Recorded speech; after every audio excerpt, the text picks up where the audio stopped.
Welcome back to Joe Stunner Boxing. It seems that tensions are boiling over, not between Canelo Alvarez and Jaime Munguia, that's been quite respectable, or respectful, I should say, but between Canelo and his former promoter, Oscar de la Hoya. And we saw, perhaps you did see, the press conference where de la Hoya, he claimed that for the last 2 months, Canelo has been insulting him and disrespecting him. And he pointed out that, Golden Boy built Canelo. They turned him into a global superstar. Whether he likes it or not, that's a fact.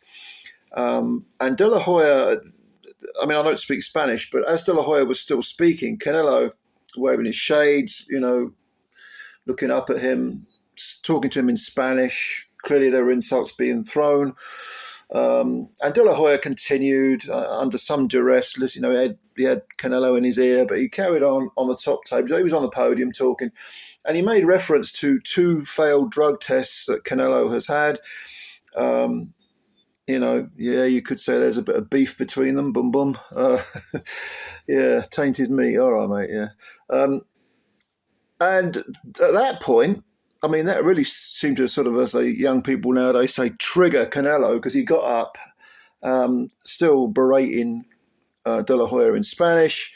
De La Hoya, people stepped between them. Canelo looked like he wanted to chin him. And a loose translation of what was said was that he called De La Hoya a fucking arsehole. He said he steals from his fighters. He called him a fucking pussy and a motherfucker and all this. These were the insults, apparently. That's the translation of them. He didn't, it's still on Box. There's an article about this on Boxing Scene, and they said that he didn't go any further. He didn't actually sort of elaborate on his allegations about, De La Hoya stealing from him, which I suppose you could consider slanderous if he hasn't got any evidence for it, although maybe he would want to be sued. Some people, if they've got something on you, they want you to try and sue them, and then it'll come out in court, and maybe certain things would be revealed about how his career was handled by De La Hoya. But at the same time, there is no denying that Golden Boy promoted Canelo, and they did a pretty good job. They did get him to the point where he was an international star. So anyway, there's clearly this real bad friction between Oscar de la Hoya and Canelo, which has been kind of stewing for the last few weeks. De La Hoya decided he wanted to play the victim. Oh, he spent the last 2-3 months just insulting me and blah, blah, blah. And Canelo wasn't having it. But I suppose it adds to the spice a little bit. It gives the old pudding a certain stir, doesn't it? But as I said in my preview video, I'm not buzzing about the Canelo Munguia fight, and it might be a lot better than I expect. I always think back to when Joshua fought Klitschko. I wasn't that bothered about that fight for the whole lead up to it, and then it turned out to be an incredible, battle. I'm wondering if this has got the same sort of vibe about it. Maybe it's kind of creeping up on me. A lot of people are excited about it. A lot of people love Canelo and they think Munguia is a viable challenger. And so, maybe they're right and I'm wrong. But obviously I want to watch it, and I'll do a review of it and everything. But I suppose I think the fact that Munguia has been quite, respectful and quiet. And initially I thought, I don't like to see that. I like to see a bit of someone with a bit of spite, with a bit of venom about them. Not being too respectful to an older champion. As Tyson Fury once said about Klitschko before he fought him, he said he was just another bare bum in the showers. I like that attitude. It's a good attitude to have.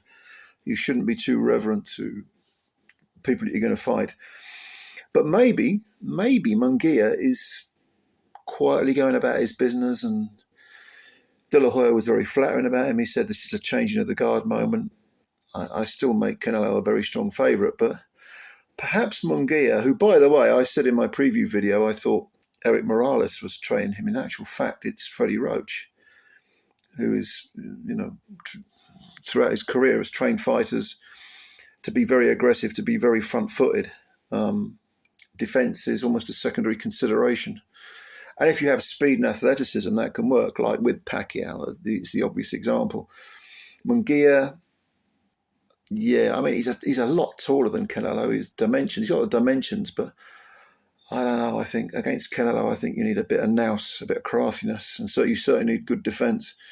You do need to be proactive, but you need that ring IQ as well. Like Bivol is, and Mayweather are the two people that have beaten Canelo at very different points of his career, but they've both shown an awful lot of intelligence in the ring and in how to sort of tie up Canelo's skills, his advantages. But the closer we get to this fight, the more intrigued I am. So, yeah, it could be a great one. You just don't know, do you? Anyway, did you watch this press conference with De La Hoya and Canelo going at it? What do you think? De La Hoya did look pissed off.